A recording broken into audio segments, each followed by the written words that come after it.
So hey guys, welcome to my new video.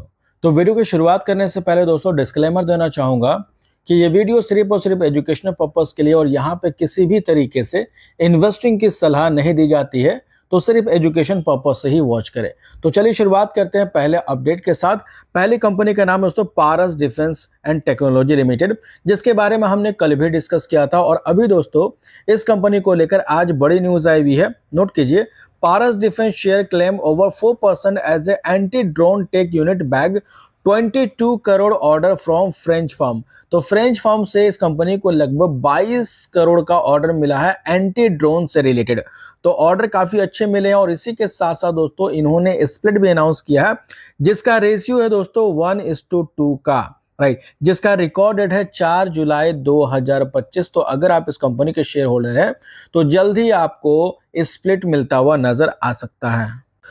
अब बात करते हैं कुछ अपडेट्स के बारे में। कुछ मल्टीपल स्टॉक्स है जिनको लेकर बड़ी न्यूज निकल के आ रही है। अब देखिए क्या stocks to watch on July 2, HL, Hyundai, Maruti Suzuki, Reliance and RITES and V Mart. तो ऐसे मल्टीपल्स कंपनियों को लेकर न्यूज है। अब क्या क्या न्यूज है एक एक कवर करते हैं। सबसे पहले आप देखो, Hero Motor Corp reported a year on year rise in total sales by 10%, यानी कि 5.54 lakh unit in June compare to 5.03 lakh unit in last year. तो पिछले साल के मुकाबले देखोगे तो हीरो मोटर कॉर्प में लगभग 10% का सेल्स में जंप देखने को मिल रहा। इसके अलावा डोमेस्टिक लेवल पे बात करते हैं तो डोमेस्टिक लेवल पे लगभग 6.9% के आसपास का जंप देखने को मिल रहा। तो इस बार हीरो मोटर कॉर्प के नंबर काफी अच्छे देखने को मिल रहे हैं सेल्स के। इसी के साथ साथ दोस्तों नेक्स्ट कंपनी की बात करें तो मारुति सुजुकी का अगर जून का सेल्स देखोगे तो वो 6.3% का फेल होता हुआ नजर आ रहा। डोमेस्टिक सेल्स भी है डाउन लगभग 12.2% का। तो मारुति सुजुकी के नंबर आप देखो सेल्स के थोड़े से डिक्लाइन होते हुए नजर आ रहे हैं। अब बात करते हैं एचएल कंपनी के बारे में, यानी कि हिंदुस्तान एरोनॉटिक्स लिमिटेड। अब देखिए एचएल यानी कि Hindustan aeronautics limited is a one such stock after Goldman Sachs Singapore ODI purchase 1.05 lakh share at the price of 4,869 rupees each. The share were bought from the cadenza master fund. तो आप देखिए इस company के अंदर Singapore जो fund है उन्होंने buying की इस कंपनी के अंदर, कि गोल्डमैन सच जो है इस कंपनी के अंदर बाइंग की है। इसके अलावा इसके बाद बात करेंगे एचडीएफसी बैंक लिमिटेड कंपनी के बारे में। और इस कंपनी के अंदर भी देखोगे तो काफी बड़ा डील देखने को मिला। यहाँ पे भी गोल्डमैन सच्चा आप देखोगे तो लगभग 76,851 शेयर खरीदे गए हैं। इसके अलावा अगर आईसीआईसी बैंक की बात करें तो इन्होंने भी देखिए आईसीआईसी बैंक के अंदर भी अगर आप देखोगे तो गोल्डमैन की तरफ से लगभग 1.27 लाख शेयर्स खरीदे गए हैं। तो इसी तरीके से रिलायंस इंडस्ट्रीज के अंदर भी सेम चीज देखने को मिल रहा है कि गोल्डमैन सच्चा की तरफ से इस कंपनी के अंदर भी लगभग 7.49 लाख शेयर्स खरीदे गए हैं। तो इट मींस मल्टीपल स्टॉक्स के अंदर गोल्डमैन की तरफ से बाइंग देखने को मिली है। इसी के साथ साथ दोस्तों यहाँ पे हमें वीवीएल का भी नाम देखने को मिल रहा है, यानी कि वरुण बेवरेजेस का भी नाम देखने को मिल रहा, जिसको लेके गोल्डमैन सच्चा देखोगे तो इस कंपनी के अंदर बाइंग की है। अब बात करें इस कंपनी के फंडामेंटल को लेकर, ऑलरेडी आप देखो तो स्टॉक काफी समय से वर्टाइल है एंड काफी सारी क्वेरीज थी इस कंपनी के फंडामेंटल को लेकर। तो आप देखिए कंपनी बोटलिंग वाली कंपनी दोस्तों और 1990 की कंपनी है। पेप्सी को कंपनी का इनकी बोटलिंग है बोल सकते हैं, एक तरह से बड़ा फ्रेंचाइजी है पेप्सी कंपनी का। और इसी के साथ साथ आप देखोगे तो कई सारे प्रोडक्ट ये कंपनी मैन्युफैक्चरिंग करती है, सप्लाई करती है। मार्केट कैप इनका 1,52,727 करोड़ का है, यानी कि ये एक लार्ज कैप क्वालिटी का स्टॉक है। एंड इसी के साथ साथ अगर आप इस कंपनी का प्रोस चेक करते हैं तो company has a reduce debt, यानी कंपनी के ऊपर जो डेट है वो लगातार रिड्यूस करते हुए नजर आ रही है।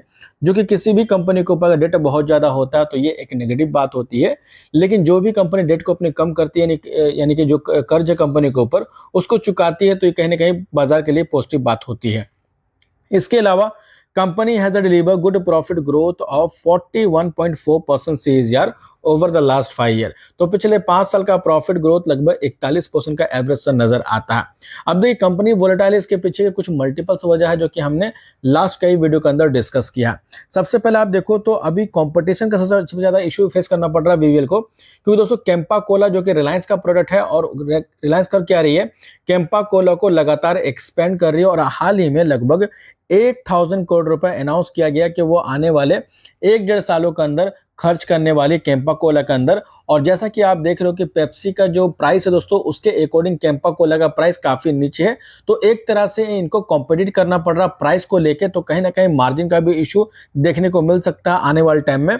और इसी के साथ साथ कंपटीशन लगातार बढ़ता हुआ नजर आ रहा। और यही नहीं दोस्तों, एक और झटका ये लगा है कि कोका कोला जो दोस्तों, उनका भी अब आईपीओ आपको देखने को मिलेगा बाजार के अंदर।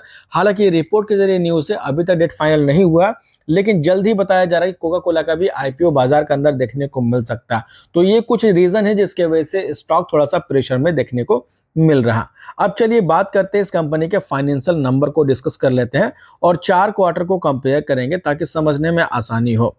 तो जून 2024 में देखोगे तो इस कंपनी का सेल्स था 7,197 करोड़। फिर सितंबर में घट के हो गया 4,805, 3,689 और इस बार मार्च 2025 में 5,567 करोड़। तो नंबर आप देखो थोड़ा सा वोलेटाइल देखने को मिलेंगे क्योंकि सीजन वाइज इनका कामकाज चलता है। क्योंकि दोस्तों ड्रिंक वाला काम होता है, यानी कि कोल्ड ड्रिंक की डिमांड, कोल्ड ड्रिंक की बात करते हैं तो इसकी डिमांड कब रहती है? गर्मियों में। ठंड में डिमांड नहीं रहती, ठंड में कोई भी कोल्ड ड्रिंक नहीं पीता है, जिसकी वजह से इस कंपनी का सेल्स गिर जाता है। और वही गर्मी आती है तो सेल्स बढ़ जाता है। यही वजह है कि जून के टाइम में आप देखोगे तो सेल्स काफी अच्छा। सितंबर में गर्मी कम हो जाती है तो सेल्स डाउन हो गया। दिसंबर में ठंड होता है तो और ज्यादा डाउन हो गया। फिर आप देखोगे तो मार्च में दोबारा से गर्मी आ जाती है तो फिर सेल्स यहाँ पे बढ़ जाता है। तो इस तरीके से इस कंपनी का डेटा देखने को मिलता है। इसके अलावा नेट प्रॉफिट भी आपको उसी तरीके से देखने को मिलेगा। 1262 करोड़ का प्रॉफिट घट के हो जाता है 629, फिर 196, 731 करोड़। तो आप देखो यहाँ पे क्या जून था, जून में कंपनी का प्रॉफिट बढ़ गया। सितंबर आया तो प्रॉफिट घट गया। उसके बाद दिसंबर आया, ठंड और ज्यादा घट गया। मार्च आया, दोबारा से डिमांड बढ़ गई तो ऑब्वियसली बात है प्रॉफिट बढ़ गया। तो इस तरीके से सीजनली इस कंपनी का कामकाज चलता है दोस्तों। इसके अलावा अगर हम लोग इस कंपनी का बैलेंस शीट चेक करेंगे, जो कि काफी कुछ चेंज हुई है मार्च दिसंबर 2024 के अंदर, तो देखिए ये मार्च का अपडेट नहीं हुआ है। रिजर्व इनका 6,287 करोड़ का था जो कि बढ़ के हो गया 15,934 करोड़। एंड टोटल एसेट था 15,000 करोड़ का जो कि बढ़ के हो गया 23,124 करोड़। अब देखना पड़ेगा कि मार्च का जो 2025 डेटा है वो देखना काफी ज्यादा इंपॉर्टेंट रहेगा। देखते हैं कब तक वो अपडेट होता है। हालांकि अगर कैश फ्लो देखोगे तो 88 करोड़ का कैश फ्लो था 2023 में, जो कि 24 में बढ़ के हो गया 2,024 करोड़। लेकिन इस बार क्वार्टर 4 का अभी तक अपडेट नहीं हुआ है और देखना काफी ज्यादा इंटरेस्टिंग होने वाला है। इसके अलावा शेयर होल्डिंग पैटर्न का चेक करोगे तो यहाँ पे मार्च 2025 का अपडेट हो चुका है, जिसमें majority of stake promoters hold करती है 60% से ज्यादा। हालांकि पिछले क्वार्टर देखो तो 60.20% था, बढ़ के हो गया 60.23%, यानी प्रमोटर्स ने स्टेक खरीदे हैं। इसके अलावा एफआईज की होल्डिंग घट गई 25.27 से घट के हो चुका 22.98%। वहीं पे डीआईज की होल्डिंग 7% से बढ़ के हो चुका 9.19%। एंड पब्लिक की होल्डिंग 7.52 से बढ़ के हो चुका 7.59%। तो क्वार्टर 4 के अंदर एफआईज की जहां बिकवाली हुई है, वहीं पे प्रमोटर्स ने, डीआईज ने एंड पब्लिक ने थोड़ा थोड़ा स्टेक इस कंपनी के अंदर एक्वायर किया है। फिलहाल आपको क्या लगता है इस कंपनी को लेकर, कमेंट करके जरूर बताएं। तो फिलहाल दोस्तों इस वीडियो में इतना ही। होप करता हूं इन्फॉर्मेशन आपको अच्छी लगी हो।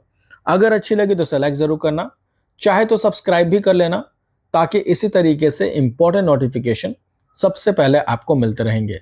तो मिलते हैं नेक्स्ट वीडियो में, तब तक के लिए बाय बाय।